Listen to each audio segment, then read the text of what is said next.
Hi, this is Frank Furness, and as you know, I like to meet some of the tigers around the world, some of the biggest producers. And right now I'm sitting with Steve Young, who is one of the true tigers in the financial services industry.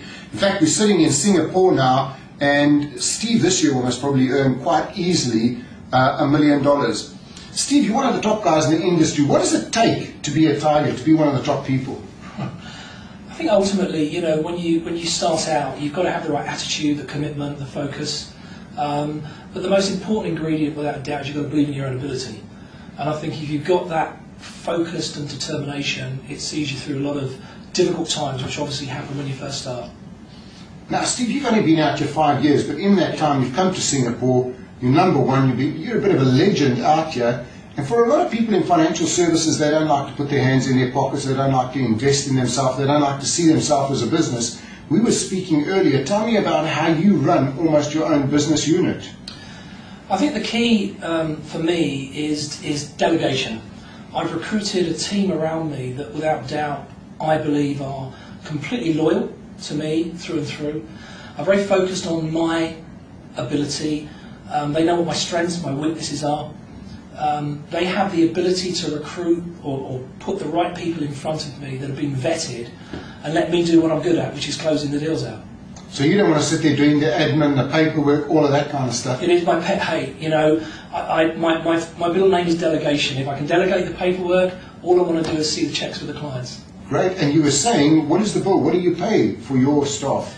You know, the old saying is, you pay peanuts, you get monkeys. And I think I've invested heavily into a team that they get paid well to do a good job, and with that comes loyalty and commitment to me.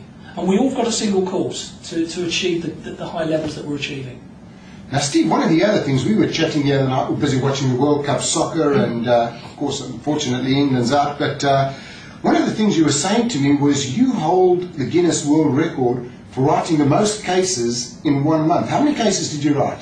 It was 198 cases. 198 cases? That's in a calendar month. In one calendar month. Now, any of you watching this video, if you're in financial services, financial advisor, a direct sales agent, can you imagine 198 cases in 1 month?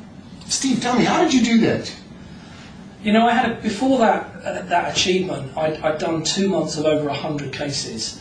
The company I worked for was very competitive, so they were competing with, you know, all the different salespeople within the organisation, and a couple of guys had done a bigger achievement than me, and of course, being me and having a big ego, I wanted to go off and do more. But you know, when I put my mind to that, it was purely down to incredible planning. I knew I had to see 15 to 20 people a day. I knew I had to have the numbers in the diary.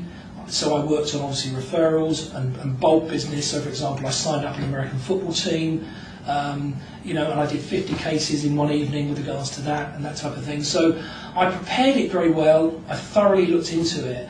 And to be quite honest with you, within 3 weeks of that target, I'd already achieved those numbers. The rest of it was just doing the paperwork, which by the way in those days was a lot easier than it is today. And the thing is, you really put it on the line, because I believe you stood up in front of 1,500 people and said, I'm going to do the world record. That's correct. My boss at the time never want to put somebody on the spot, suggested to me, A, I should go for the record, and 2, commit myself as everybody should do. So I stood up in front of 1,500 people, and the rest was history. I put my proverbials on the line, as it were. Oh, jeez. Tell me about the American football team. That was a great little story. Yeah, I had one American client who was 6'8", 3 times as big as me, fantastic guy, and I approached him and said, look, you know, I'd like to have a talk to all of your team, or your players and your comrades, and he got me an opportunity to meet them. The way that I did that is I picked the entire team up from Hyde Park after a sticky, sweaty game of training, and drove them all to my offices, but prior to that I'd gone and got a full-size American football player, cardboard cutout, and then looked into all the areas of injury that American football players get during a game, and that was standing up for them. When they turned up and when they came into the auditorium, they saw this image of this player with all these percentages. Anyway, I sat all these guys down, sweating, mud all over the place, and I said, one question: how many of you have had the injuries that are appearing on this player in front of you. If you've had none, keep your hands down. And of course there was a show of no hands, or rather show of full hands, because obviously most people can relate to that. And then you just said, well, this is how we can sort it out. And then I went on to talk about permanent health insurance and injury insurance.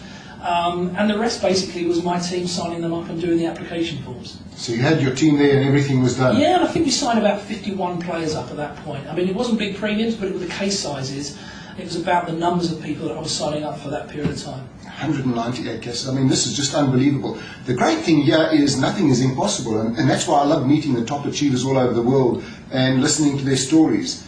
Finally, Steve, tell me, if you've got someone that's watching this now, that's a financial advisor, and they're doing okay, they're sort of middle tier, what do you think they need to do to get to that next level?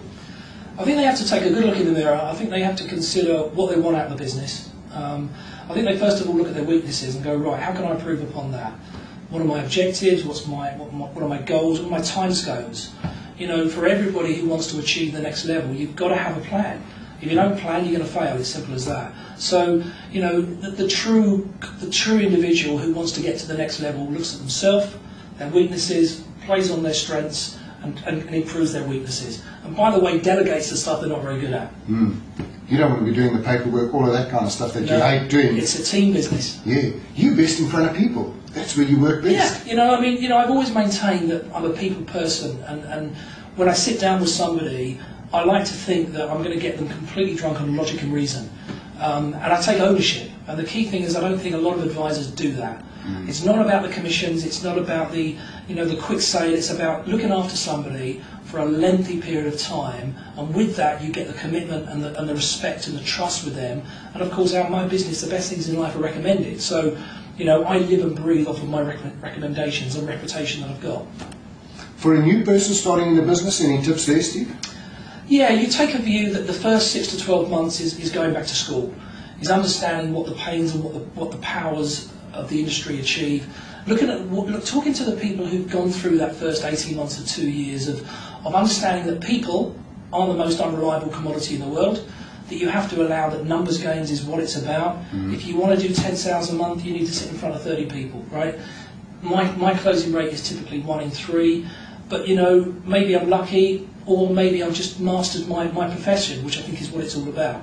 So you take a view that the first 12 months is going back to school, looking at the basics and improving upon them. And what you do is repetitive, day in, day out, and sooner or later the numbers start happening. So it's just follow the numbers, get the right habits. Absolutely, yeah. And don't get into bad habits. Great. Don't listen to people who seem to be leading you on. You've got to have a situation, and I have a three-point plan where if somebody lets me down 3 times, they go on the shelf list, because I don't want to be chasing people who don't want to buy.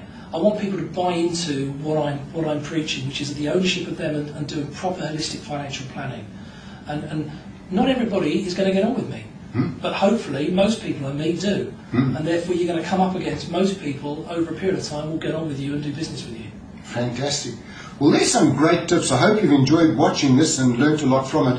By the way, if you live anywhere in Asia, especially in the Singapore area, and you want to deal with the best and you want to have somebody looking after you that really knows what they're doing, why not contact Steve? Steve, by the way, what's the best phone number or email to contact you on? Steve Young at interifs. interifs.com. Yeah. And of course my number is 96173262. Singapore +65. +65. Again, just have a look at the bottom here and you'll see the number coming up. If you want to deal with the best, why not give Steve Young a call? Steve, listen, great. Thanks so much for your time, and I love dealing with tigers. Thanks so much for your time. My pleasure.